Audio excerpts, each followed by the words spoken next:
All these courses, which is the most popular, especially among the Indian students? I think I can pick information technology and business as one and two. From our own, if I have to tabulate the results of the students we've worked with over the last few years, without a doubt, IT and business would stand apart as the two clear winners. But we've also had people opting to go for courses like 3D animation, food science, lots of them going for travel studies, quite a few for hospitality, especially chefing courses.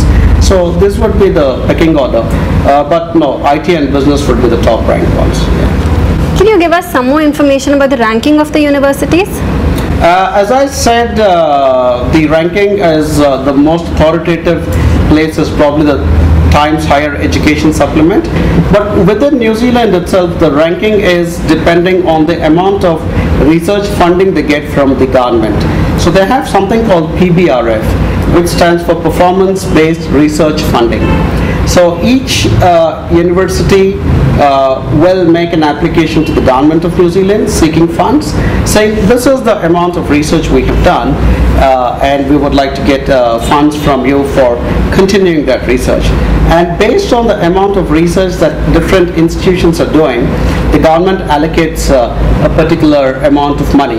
So the simplest measurement is who's getting the most number of or the highest amount of money, and that by far would be the winner because the government is evaluating and saying you're better than the others.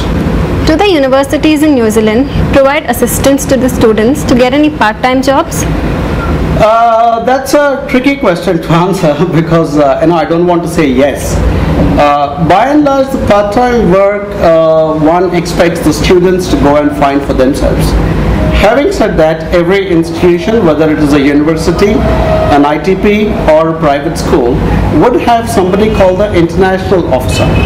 Okay, there will be a department within the institution to look after international students, and in theory they are supposed to help a student with everything, short of getting them married of course, but otherwise they're supposed to. So you can take the assistance of these officers, but really getting a job, whether it is part-time during study or after completing his studies, depends on the person who is going to sit across the table and explain to a prospective employer why he or she should be hired for a job. Yeah. What are the various part-time jobs that students can get?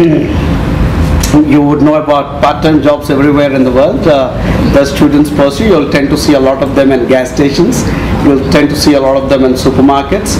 But then, some enterprising students go on and do other things. For instance, I had a student called Siddharth who went and started working at the airport in Auckland City, and it was quite far away, so not too many people would want to travel the distance.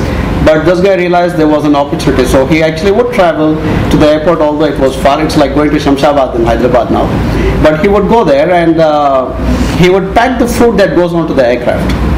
Okay, so and he was getting paid more than the other regular part-time work, so he was happy.